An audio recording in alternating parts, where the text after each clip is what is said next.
Joseph is still over here like, but nah, though, this one gotta stay.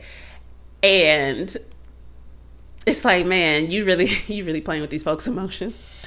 But also,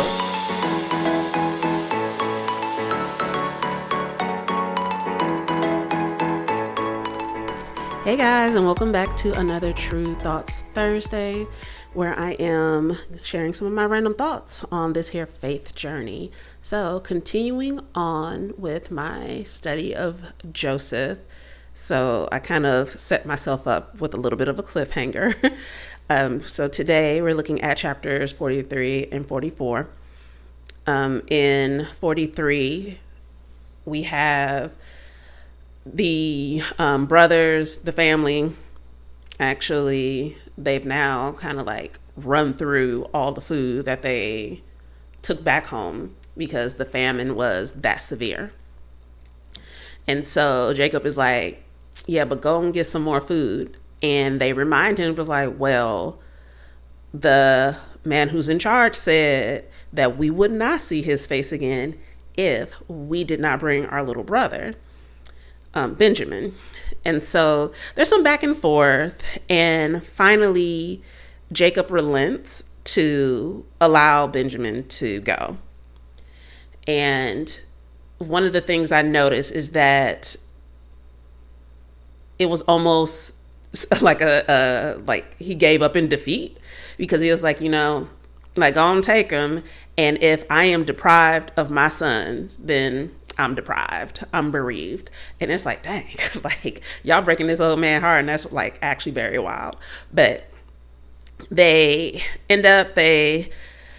make their way back, and they brought with them extra money and additional gifts, like things that were specific to the land of Canaan. That would be, there's a real word for it. Special. There's a real word for it. Whatever that word is. Delicacy. There we go. So things that would be not as procurable in Egypt, as a way of giving an offering, because also when they got sent back the first time, like all their money was put back in their sacks. And so they're like, yeah, no, but we about to give you this money back. We're going to give you enough money to cover the new portion of grain that we're coming for. And we're going to bring these gifts, because real talk, they was just trying to get back home. And also whole time, Simeon's still there. I'm like, how long was y'all brother over there? Because I didn't see a specific amount of time, but I'm like, dang, he was there for a minute, because they had enough time to go through all that food. So bless his heart. Wonder what his experience was like, but that's neither here nor there. So they end up having, they end up where Joseph invites them to his home for a feast, and he seats them in birth order. And so they're like shocked, and they're just like, dang, like he know a lot about us. And because of the culture there, it was not permitted for Hebrews and Egyptians to sit in the same place, like to eat together. And Joseph was set apart because of his position. Then the Egyptians who were, there, they had their own place. And then his brothers had their own separate place. And so, like they turn up, they celebrate, they're having a good old time. So that's where we leave off in 43. Also, I did like the fact that Benjamin, when Joseph would send items from his table to his brother's table, like, everybody was able to get some, but Benjamin got 5 times as much, because, that's baby bro. And Joseph already had his good cry over the fact that it's like, hey, yo, that's my baby brother. I ain't seen him in like forever. And so I found that really like a nice ending to that chapter, because then it's about to pop off in 44. So we get to 44, and, they're given the grain, the supplies, and all that stuff. And Joseph sets them up. And it's so wild, because he tells one of his servants, I think it was a servant, but he tells them to you know, there was a silver cup of his, and to put it in Benjamin's bag. So, servant's like, all right, cool. And he does so. And then when they leave and like they're on the way home, they don't get but so far before Joseph sends someone after them, like, how could you repay our kindness with like such horrible behavior? Like, why would you do that? And they're like, hey, yo, what you talking about? Like, we wouldn't do nothing like that. Like, what do you mean? And he was like, yo, somebody got that cup. And so sadly, the brothers make this statement that they was like, yo, no, we wouldn't, but whoever it is that did it, yeah, he deserves to be put to death. And like, because we didn't plan this. And so they find that cup in Benjamin's bag. And so I just imagine they're all just like dang, our daddy about to be really hot because this little boy ain't about to make it back. And so we end up with Judah trying to make a bargain with Joseph. They all go back, and he's like, okay, so look, I'm gonna just run you through how this all went down. And he makes mention of the fact that, look, our father really loves this kid. He's the only son that he has left from that specific wife. The other one's gone. If he does not come back, our father is going to die, essentially from a broken heart. Like, the sorrow of it, he's not going to be able to take it. He's going to die.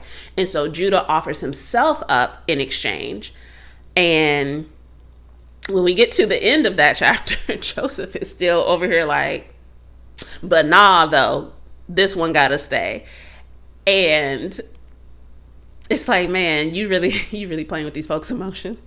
But also, you can see how the brothers are now responding in a different way, because Benjamin is 1000% the favorite child now.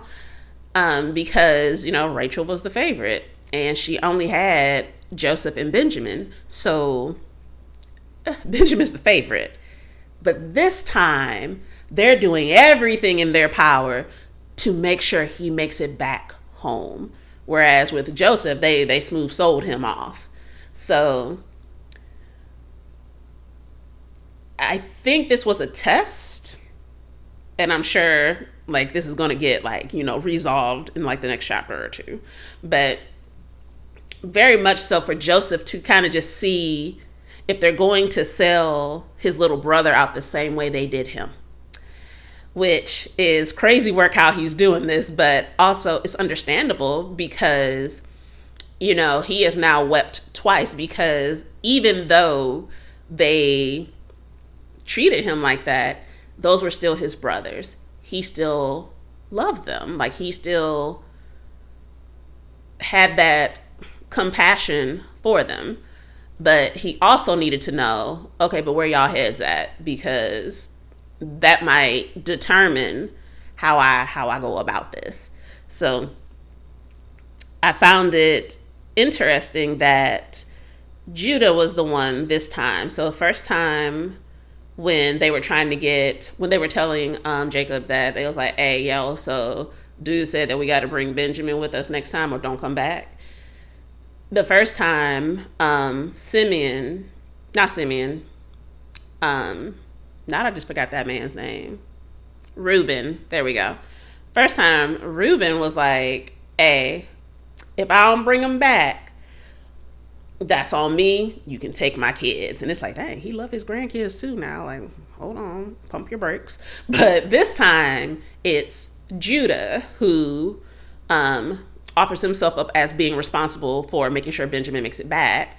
And this time, Jacob relented. So I part of me wonders if, was part of that because of the relationship he may have had with Judah, or could it be the fact that, they done ran out of food again, and it's like, okay, either I have to send my youngest and trust that they're going to bring him back, or we're going to starve to death. All of us, not just me, not just one of my sons, not just one of them and their families, but all of us will die. And I'm pretty sure that had a big role to play in it. So, yeah, that's pretty much all I had for this one. I actually really did enjoy seeing how Joseph essentially broke down when he saw his little brother. And, again, it's not that he doesn't love the other ones. It's not like they're not siblings. But Benjamin is the only other child from Rachel. And so that is his full-blooded brother. And so for him to not have seen him for all those years. And so, we know that Joseph was in 17 or so when he was sold, and he's now in his 30s. So even if Benjamin was only a year younger than him, that is still a huge jump of time to not see someone. And to know that, this was the baby, the one that you're like, yeah, but this is my baby, bro. And you were separated so long, and you're finally able to be face to face with him again, even though he doesn't recognize who you are either. And so just seeing how Joseph is overcome with emotion, I really enjoyed that part in chapter 43. That was chef's kiss, beautiful. So next week, we'll be picking up with chapters 45 through 47. We have next week and the following, and then that second week we'll be wrapping up the rest of the story on Joseph, and then, good old recap. So that one might be a little bit longer than most, but definitely still seeing that Joseph stays in character. Even when he playing with folks' lives, he still has the same character, the same integrity, because even though, he's testing them, he's not doing, to them it looks malicious, to be fair, but he's not doing it from a place of, oh, well, I hope y'all got to go back and that your father died because you done lost another one of his kids. He's not doing it from that place. He's still doing stuff from a place of love and a place of integrity. And so really seeing just how consistent this man has been. Lovely. So loving it. Looking forward to next week. All right. See you guys then. Bye.